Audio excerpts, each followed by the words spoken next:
Financial अकाउंटिंगमध्ये branch account तयार करणे. ब्रँच अकाउंट दोन प्रकारचे असते. एक डिपेंडंट ब्रांच आणि दुसरं असते इंडिपेंडंट ब्रांच.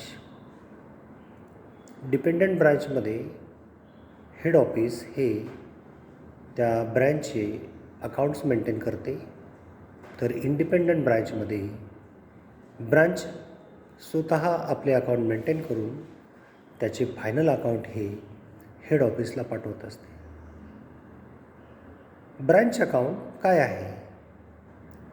तर जेव्हा हेड ऑफिस आपला बिझनेस इन्क्रीज करण्यासाठी ब्रँच ओपन करते, तेव्हा त्या ब्रँचचं अकाउंट्स मेंटेन करण्यासाठी जे अकाउंट्स ओपन करतात त्याला ब्रँच अकाउंट्स असं म्हटलं जाते. तर याचे मुख्य उद्देश काय? एखादी कंपनी ज्यावेळेस त्याचे वेगवेगळे ब्रँचेस ओपन करते, तेव्हा प्रत्येक ब्रँच प्रॉफिट आणि लॉसमध्ये आहे किंवा नाही.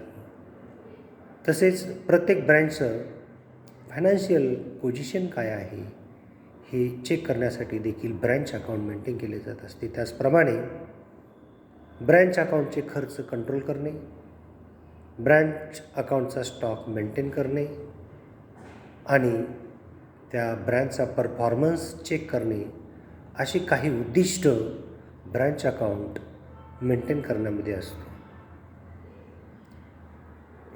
हे ब्रँच अकाउंट प्रिपेअर करत असताना हेड ऑफिस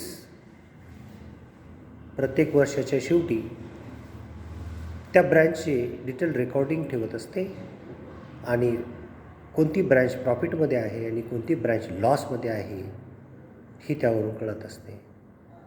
यानंतर ब्रँच अकाउंटचे जे काही ट्रान्झॅक्शन्स आहे ते कशा कशा प्रकारचे असतात, ब्रँच अकाउंटचे कोणते कोणते अकाउंट्स हेड ऑफिस तयार करत असते, ते देखील आपण नंतरच्या डिस्कशनमध्ये बघणार आहोत.